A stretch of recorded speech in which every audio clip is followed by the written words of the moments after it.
Jawaban gue adalah gue akan membiarkan tuas itu, lalu trolinya akan menabrak 5 orang. Kenapa? Oke, alasannya sebenarnya sederhana. Menurut lu, pilihan gue salah atau enggak? Enggak. Secara moral? Menurut gue enggak. Menurut lu enggak? Kenapa? Karena balik lagi, moral itu kan sebenarnya udah ada standar masing-masing ya terhadap moralitas itu. Tapi menurut gue setiap pribadi juga punya standarnya. Gitu. Jadi kenapa gue bilang lu nggak salah dan gue nggak merasa gue juga salah. Media sosial tuh menurut gue di sisi lain dia bisa jadi madu buat lu, tapi bisa jadi racun yang sangat pahit lah buat lu. Lu ngelihat lu iri, alhasil lu melakukan hal-hal bodoh. Tapi lu melihat lu bersyukur, lu melihat yang istilahnya mungkin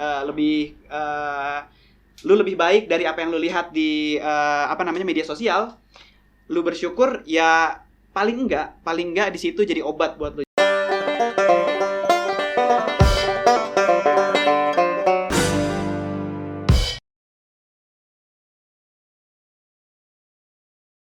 Halo kawan singgah semuanya, selamat datang di season 2 Ranah Production. Nah, di season 2 ini kan baru nih ya teman-teman ya. Dan kalian juga bisa lihat nuansa baru di video kali ini. Teman-teman semuanya yang baru nonton dan baru bergabung, selamat datang. Dan pada hari ini atau episode kali ini kita akan membahas tentang sebuah topik ataupun materi yang menurut gue lumayan berat nih. Nah, pada hari ini juga kita udah kedatangan bintang tamu ataupun narasumber yang bisa dibilang tuh mendalami lah mengenai topik ini. Halo Zaldi, mungkin boleh perkenalan dulu. Oke, halo kawan singgah semua, nama gue Muhammad Rizaldi. Gue dipanggil Zaldi sih biasanya, dan ya gue cuman karyawan biasa di travel agency, ya kantor biasa lah travel agency kayak gitu. Oke, apa kabar? Cukup baik kabar gue. Berarti kesibukannya cuman kerja doang sejauh ini? Untuk saat ini, ya dalam waktu dekat kayaknya mau bikin konten-konten juga kayak Ranah Production sih kayaknya. Asik, doain semoga lancar ya, semoga terrealisasikan juga. Nah teman-teman, pasti kan penasaran kan topik apa yang akan kita bahas pada episode pertama kali ini. Kita akan membahas tentang moralitas. Nah, buat teman-teman yang belum tahu tentang moralitas, gue akan baca dari Wikipedia. Nah, menurut Wikipedia, moral itu adalah baik buruk yang diterima umum mengenai sebuah perbuatan, sikap, kewajiban, dan sebagainya. Moral itu juga merupakan standar perilaku yang memungkinkan setiap orang untuk dapat hidup secara kooperatif dalam suatu kelompok gitu. Oke. Nah, udah dapat gambaran gak sih teman-teman?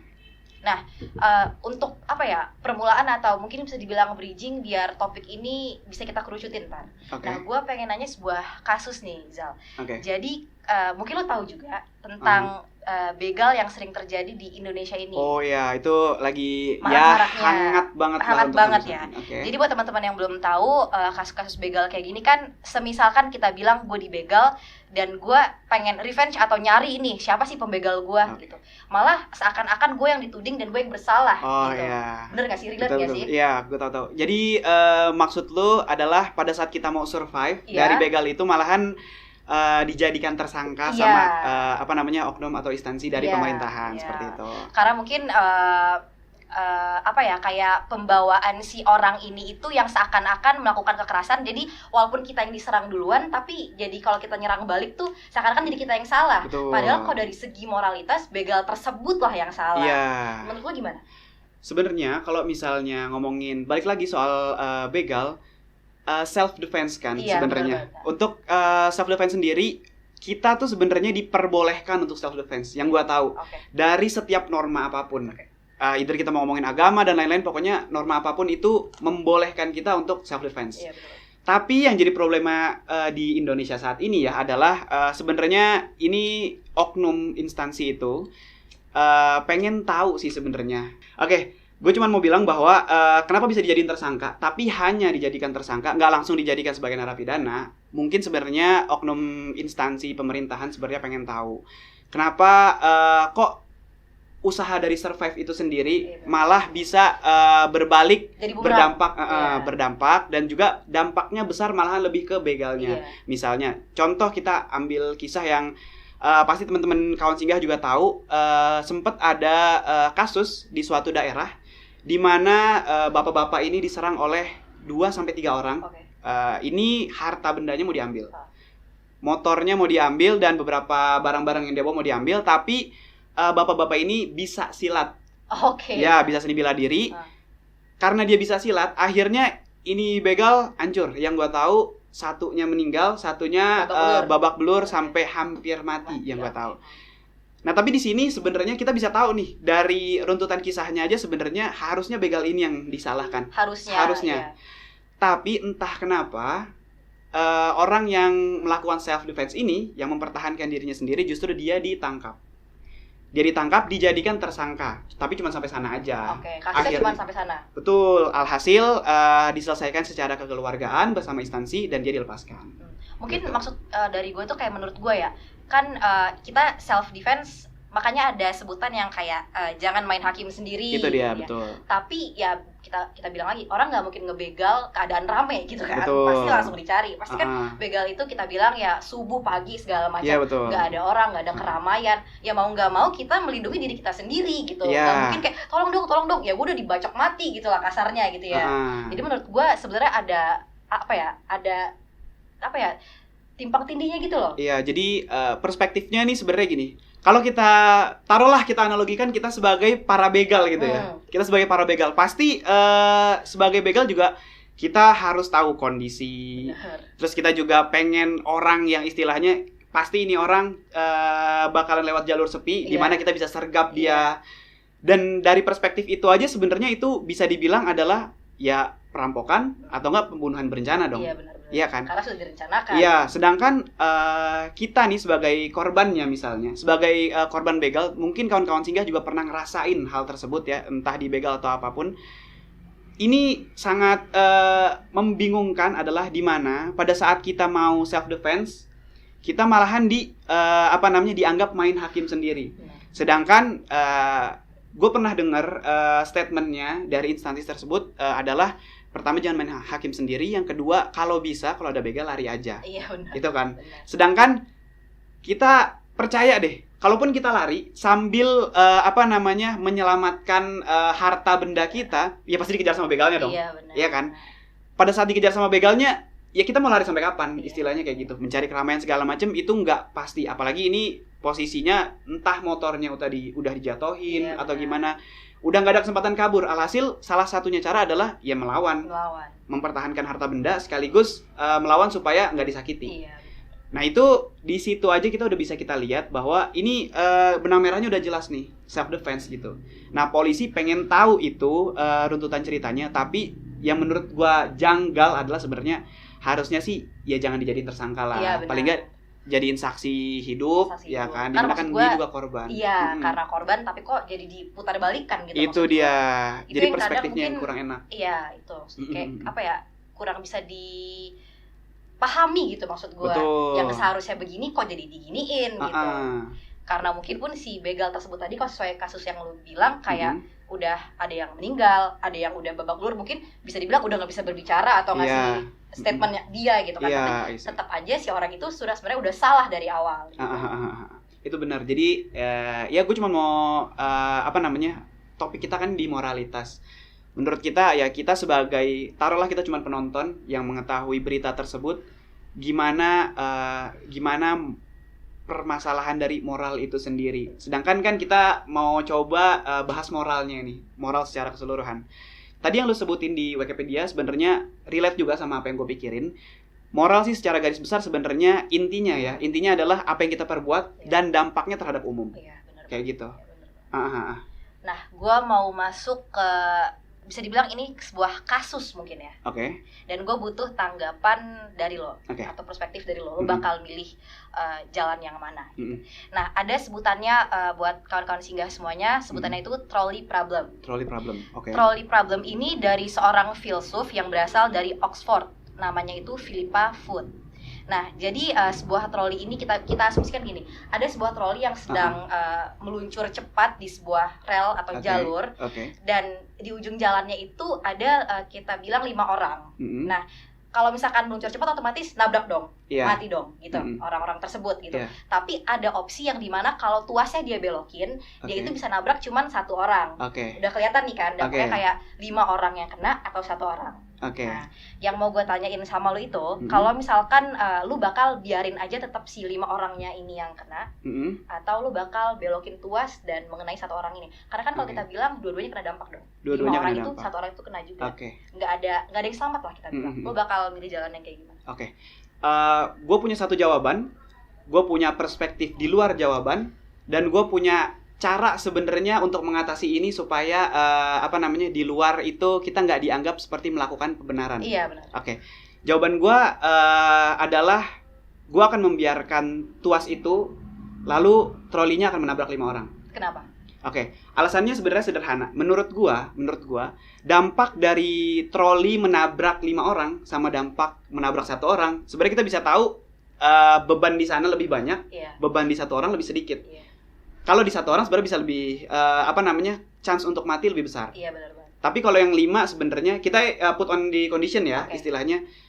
Kalau nabrak 5 orang sebenarnya bisa nggak mati juga. Iya, benar. Bisa nggak mati. Mungkin luka-luka aja semuanya.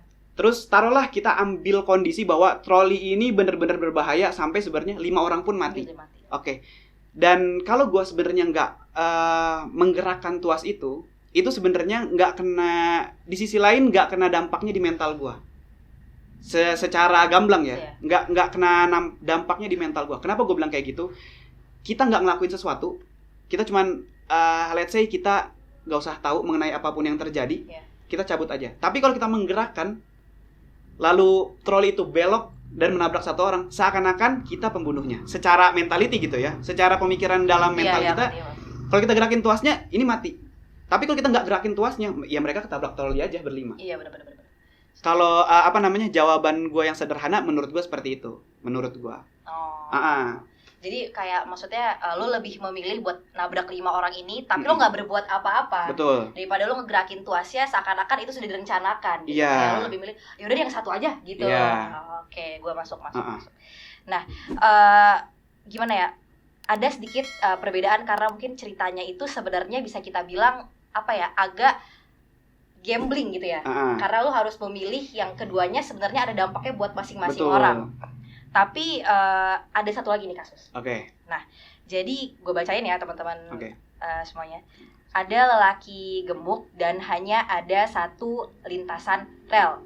Nah, posisinya itu lo berada di luar, lo berdiri di sebuah rel kereta bersama orang gemuk tersebut. Gue di luar relnya. Nah, terus satu-satunya beban berat yang bisa menghentikan troli yang lewat itu sehingga nggak nabrak orang-orang yang bakal mati lah, bisa kita bilang. Yang ada di jalur rel ini ya. Nah, terus ada 2 kemungkinan.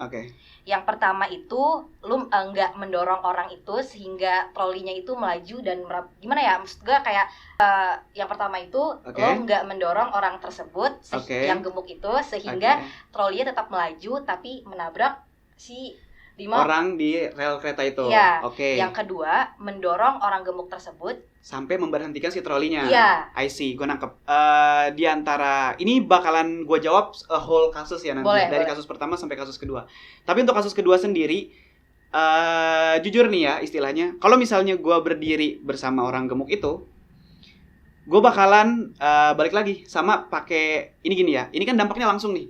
Kalau gue berdiri sama si orang gemuk ini, gue dorong dia ketabrak, balik lagi nih. Ini bakalan kena di mental gue adalah sebagai pembunuhan berencana. Even if gue menyelamatkan 5 orang di sana. Orang-orang nggak tahu segala macem. Tapi ini bakalan dampaknya dari gue karena gue akan mencap diri gue sendiri sebagai pembunuh. Menurut gue. Berarti make sense sama kasus pertama yang lo udah ceritain tadi. Agak sedikit relate lah. Karena berencana itu tadi. Betul. Lo dengan purpose lo buat ngedorong biar yang lain, tapi istilahnya lo yang bakal kena sanksi sosialnya. Either sanksi sosialnya pun, tapi ini bakal berdampak sama diri gue sendiri menurut gue. Karena orang-orang pasti tahu lah, kawan-kawan Singgah juga pasti tahu hal-hal tentang mentality, ya kan? Hal-hal menurut mental ini adalah kalau untuk orang-orang muda ya seperti kita segala macam, sekarang kan lagi rame banget nih hal-hal tentang mental segala macam. Dan menurut gue lebih takut mengecap diri gue sebagai pembunuh. Gak usah orang aja, orang teriakin gue pembunuh, mungkin gue masih bisa masih bisa survive gitu. Tapi yang gue takut adalah gue mengecap diri gue sendiri sebagai pembunuh. Ya kan, sedangkan ini di luar perspektifnya ya. Ini di luar perspektifnya. Sebenarnya untuk menentukan orang bermoral atau tidak, dengan segala pembenarannya adalah kita nggak bisa pakai cara ini menurut gua. Cara atau enggak pemikiran si filsuf Oxford ini. Yang tadi. Ya, si siapa namanya tadi? Philippa Foot. Philippa Foot. Oke. Kita nggak bisa pakai cara dia. Menurut gua adalah kita terlalu ditaruh put on condition. Iya benar. Di mana kita cuma punya 2 pilihan. Sedangkan menurut gua sebenarnya kita punya banyak cara. Iya benar Pak. If we want to be a hero sebenarnya ya udah kita tabrakin badan kita aja. Iya benar. Untuk nyelamatin semuanya. Bisa kan? Bisa. Itu hal yang normal. Kalau kita mau pakai hal paling normal sedunia, ya, paling normal sedunia adalah teriakin orang yang di depan untuk minggir. Ya kan? Itu lebih masuk akal lagi. Aman untuk semuanya. Tapi kondisi ini tidak memungkinkan itu. Makanya gue bilang sebenarnya untuk memutuskan orang bermoral atau tidak, moral ini kan sebenarnya kita nggak bisa ngomong standar moral. Sebenarnya moral itu sendiri adalah standar, ya kan? Iya benar. Jadi perlakuan gue yang misalnya gue mukul lu, laki-laki mukul perempuan, tergantung apa masalahnya nih, ya kan? Tapi sebenarnya udah laki-laki yang punya kekuatan lebih, ya kan? Yang seharusnya tidak melakukan tersebut, di dalam norma juga itu buruk. Termasuk tidak bermoral dong. Iya benar. Ya kan? Perspektifnya ada nih. Terus juga tapi kondisinya banyak.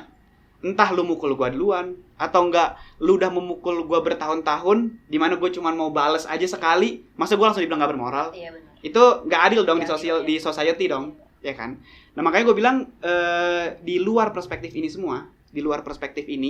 menurut gua ini bukan cara yang konkret untuk menentukan kita bermoral atau tidak dan melakukan pembenaran atau tidak. Benar. Gue setuju. Oke, kalau gue balikin pertanyaannya ke lu. Di antara kondisi 1 sama kondisi 2, lu langsung pilih aja, tapi jelasinnya belakangan. Kira-kira menurut lu gimana? Kalau misalkan dari gua, dari kasus yang tadi, yang mana nih yang di rel berlima sama di rel 1, tapi tuasnya lu yang gerakin.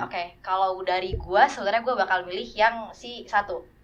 Lu bakal gerakin tuasnya untuk membunuh yang 1. Karena? Nah, karena menurut gua balik lagi kalau misalkan dari gua, kayak kalau kita mau ngomongin moralitas, kita udah tahu nih sebenarnya kalau kita bakal nabrak 5 orang atau kita bakal nabrak 1 orang.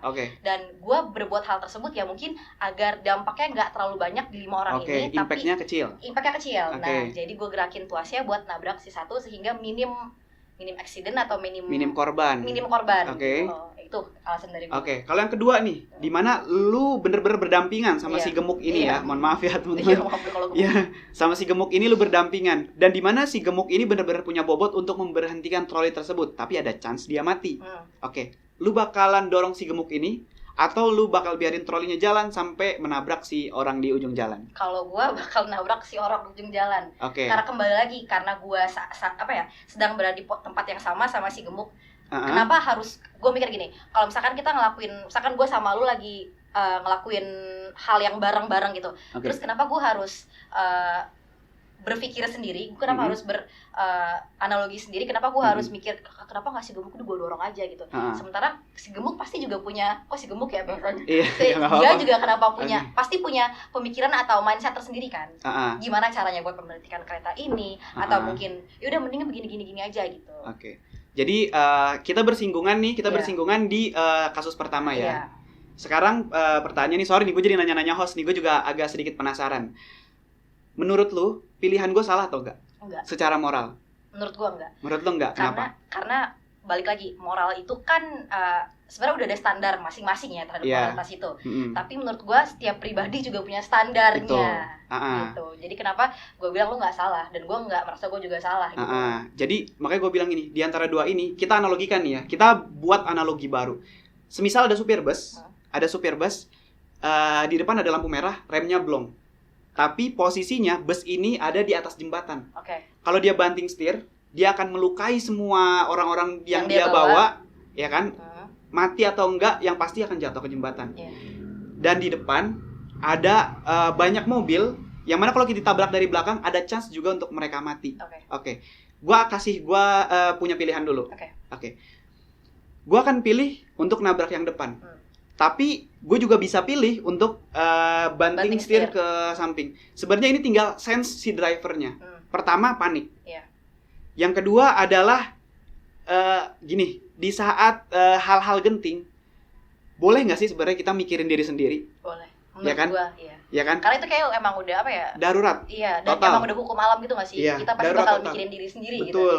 Di mana lu mau survive adalah pertama utamakan diri lu sendiri, Iya. baru lu bisa nolong orang. Iya. Ya kan? Jadi gue akan lebih pilih, kenapa gue pilih nabrak orang? Karena kalau gue misalnya nyemplungin di bawah jembatan itu, banting setir ke bawah jembatan, ada chance either gue tenggelam, Iya. atau nggak misalnya itu masih ada jalan gue mati duluan, karena pasti kan jatuhnya gue lebih awal gitu. Ya, Sedangkan kalau gue nabrak mobil itu posisinya kalau bus kan dia di atas. Ya kan? Jadi impact-nya nggak terlalu besar di gue, tapi impact-nya besar di mereka, gitu kan? Dua kondisi ini sebenarnya nggak salah, gitu kan? Tapi ada hal yang sebenarnya kita lupa untuk put in condition, adalah takdir. Nah, takdir ini adalah yang tadi kita bilang adalah kondisi di mana hal itu menempatkan kita di sana. Sebenarnya ke masalah rel, masalah bus segala macam, menurut gua nggak mau ada orang mau di dalam kondisi tersebut. Iya benar. Nggak mau ada orang yang kalau tuas ini gua pegang, gua akan bunuh orang, nggak mau. Iya benar. Kondisi itu adalah yang mengarahkannya adalah kan takdir dong, ya kan? Sama juga seperti supir bus ini. Supir bus mana? Gue tanya nih sama kawan Siga semua, supir bus mana yang mau remnya blong? Pasti nggak ada gitu loh, ya kan? Mereka juga mau kerja, mereka juga mau menyelesaikan tugasnya dan kembali dengan hidup gitu loh. Tapi takdir berkata lain. Kita nggak bisa nyalahin takdir, tapi takdir memang menjalankannya ke arah sana, ya kan? Takdir ini meminta kita untuk memilih di antara dua hal tersebut. Yang opsi tadi. Opsi tadi. Dan pilihan kita adalah bukan pilihan yang salah menurut gua. Sama tadi balik lagi juga ke urusan begal. Untuk membela diri adalah there is no choice, nggak ada pilihan lagi. Ya, gitu. Menurut gua kayak gitu. Oke, kawan Singa semuanya, kita udah ngumpulin beberapa tanggapan dari masyarakat umum mengenai moralitas. Berikut ini videonya. Ini nabrak 5. Nabrak satu orang. Pilih satu orang yang kita tabrak. Memilih untuk tidak menarik doang. Karena lebih baik mati satu orang dibandingkan mengorbankan 5 orang tersebut. Ya itu, kalau nabrak satu kan kalian kenceng tuh ya. Der, langsung gitu kan. Kasian dia. Jadi kalau nabrak 5 masih keganjel-ganjel gitu deh, gitu. Jadi enggak semuanya mati. Kalau 5 orang itu terlalu nyaman. Yang pergi mereka bisa tolong. Kalau yang satu orang belum tentu. Karena daripada ngorban 5 nyawa, lebih baik satu nyawa. Ya sama, karena bukan karena satu nyawa satu orang, pihak aslinya. Kalau satu meninggal cuman satu keluarga yang sedih. Tapi kalau 5 orang pasti 5 banyak keluarga yang sedih. Itu juga sih. Karena beban gua terlalu besar dengan sengaja natos itu buat nabrak satu orang. Lagi gua lebih nabrak 5 orang. Kalau mending lo mendorong orang gemuk itu, tapi yang 5 orang itu. Biarin 5 orang ketabrak daripada kita harus ngedorong orang gemuk. Kalau gua akan memilih mendorong orang gemuk tersebut untuk memberhentikan keretanya. Lebih milih juga nggak ngedorong orang gemuk. Karena buat apa gitu kalau juga gue didorongnya main gendut, terus gue berdua mati karena ngelos gitu, karena kekencangan dorongnya bisa jadi kan. Tapi gue nabrak 5 kan enggak kayak gitu. Jatuhnya kita yang salah. Sama, cuman gitu kalau ngebiarin 5 orang mungkin banyak yang meninggal. Tapi kalau kita yang dorong satu orang ya kita juga jadi tersangka. Jatuhnya walaupun 5 orang selamat, jadi selamat, kita nggak selamat karena kita bakal dilaporin ke polisi. Karena alasannya lebih baik mengorbankan satu orang dibandingkan mengorbankan 5 orang untuk mati dan ditabrak kereta tersebut. Karena gue punya rasa bersalah terhadap orang gemuk. Nah, kita kan udah dapet nih beberapa tanggapan dari masyarakat mengenai moralitas. Oke. Buat lo Zal, gue ada beberapa pertanyaan sebelum kita closingan. Oke. Pertanyaan yang pertama adalah relate sih sama yang mengenai rel tadi menurut gue. Apakah mengorbankan yang lebih sedikit untuk menyelamatkan yang lebih banyak adalah pilihan yang lebih baik? Atau itu cuma pembenaran seperti yang lo bilang tadi? Oke. Kalau dari pertanyaan ini menurut gua simple sih. Bener, karena menurut gua pemikiran manusia ya untuk memperkecil, meminimalisir impact atau dampak serta akibat yang terjadi, itu boleh-boleh aja menurut gua. Kita nggak usah pikirin, taruhlah kondisinya adalah menurut gua satu orang ini adalah orang paling pintar di dunia gitu, even if dia ketabrak gitu kan, impactnya juga ada ke dunia nih. Iya benar. Tapi taruhlah 5 sama satu orang ini adalah semuanya orang biasa, ya terus kita nabrak satu orang, menurut gua ya benar, nggak bisa disalahkan juga, karena kita ada di kondisi tersebut gitu. Jadi apa yang kita lakukan ya sebenarnya nggak salah, nggak benar juga. Menurut kita, standar kita terhadap itu seharusnya sudah bisa dibenarkan. Tapi balik lagi ya, kita punya kondisi ini sebenarnya nggak bisa untuk ngetes orang lah istilahnya, ngetes orang bermoral atau enggak, karena menurut gue ini nggak valid. Even if ini dari filsuf ya, orang Oxford segala macem, gimana ya, hati kecil gue ngomong kayak ini nggak valid sama sekali, karena kita juga nggak boleh naruh orang di kondisi tersebut lalu bikin dia untuk memilih dua pilihan yang berat gitu loh. Karena yang ya hidup aja udah berat gitu loh kan, pilihan dia udah susah gitu, gimana ditambah harus milih kayak gitu, pasti nggak cuman mental yang kena, pasti ya apapun. Sebenarnya sih kalau ngomongin moralitas, sekecil apapun yang kita buat itu pasti ada dampaknya buat betul, orang. itu betul banget. Mau gede kayak mau kecil kayak itu pasti ada dampaknya. Mau 1 orang, 100 orang gitu kita bilang. Buat pertanyaan kedua, menurut lo bener nggak sih pembelajaran moral yang seperti ini banyak digunakan sebagai apa ya, doktrin kalau memang kita tuh harus mengorbankan sesuatu buat kepentingan yang lebih besar? Itu dia yang gue mau ngomongin. Persis garis besarnya sama kayak yang gue omongin sebelumnya. Jadi kita balik lagi ya, kita nggak bisa put on condition seperti itu. Kita juga nggak boleh, kita bukan Tuhan ya, balik lagi ya, kita bukan Tuhan yang memberikan takdir seperti itu. Ini cuman berada dalam dua pilihan. Dan ini nggak bisa menentukan mana benar mana salah. Oke. Terus dari pertanyaan lo lagi ya, kita nggak bisa pakai cara ini menurut gua. Kita nggak bisa pakai cara ini. Coba lu ulang pertanyaan lu. Secara garis besar. Secara garis besar. Pertanyaannya itu adalah pembelajaran moral seperti ini itu. Stop sampai situ. Pembelajaran moral. Menurut gua hal-hal kayak gini, kalau misalnya kata-katanya adalah doktrin, menurut gua tergantung orang yang nangkep, tergantung orang yang baca. Bener. Jadi teman-teman kawan singgah juga pasti tahu lah, kayak misalnya banyak sekali tweet di Twitter atau enggak di Instagram mengenai mentality, ya kan? Misalnya kalau lu merasakan bla bla bla bla bla, sepertinya lu bipolar misalnya. Nah, orang yang baca, yang nggak punya ilmu tentang itu, yang nggak pernah cek ke psikolog atau apapun segala macam, akan menganggap dia, gue kayak gini loh. Jangan-jangan gue bipolar. Benar. Langsung namanya kayak self-diagnose namanya. Iya. Jadi cara itu pun gagal sebenarnya. Kalau kepada orang yang gagal istilahnya. Gagal paham ya, bukannya salah nangkep lah kita bilang. Bukannya manusia yang gagal loh. Ya, dia gagal paham, ya jadinya pembelajarannya gagal. Jadi ini sebenarnya pisau bermata dua kalau mau ngomongin mental dan moralitas gitu ya. Kita bisa bilang adalah cara-cara kayak gini nanti nih pasti bakalan ada SJW atau social justice warrior istilahnya. Kalau kita ngomong lu pilih mana, salah, harusnya kita pilih yang satu karena yang satu impactnya kecil. Ya kalau kita bunuh yang 5 tapi yang 5 bla bla, akhirnya menimbulkan perdebatan yang tidak ada ujungnya, saling bersalah-salahan, padahal cara ini juga belum tentu valid.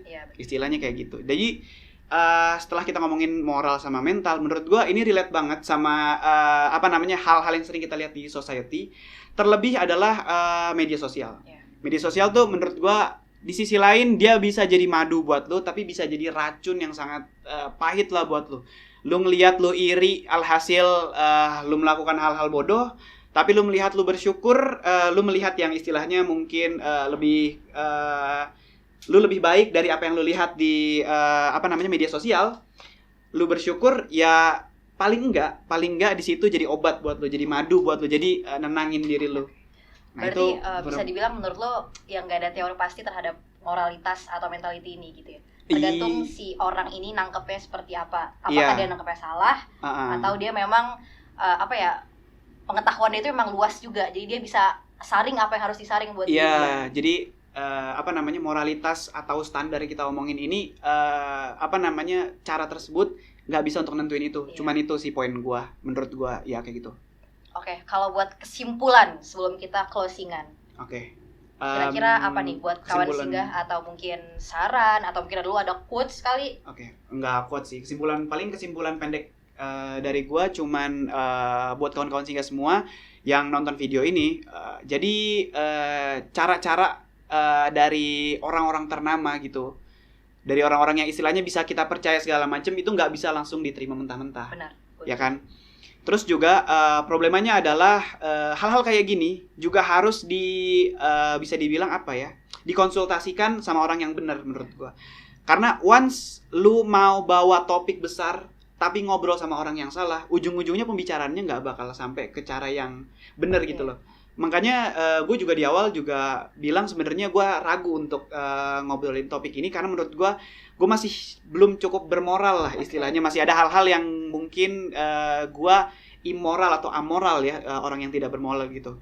Tapi di sisi lain gue juga mau ngomong ini karena di kehidupan sosial ada juga orang yang membenarkan cara dia yang tidak bermoral sebenarnya. Jadi pesan gue adalah cuman kayak gitu, jangan langsung tangkap mentah-mentah.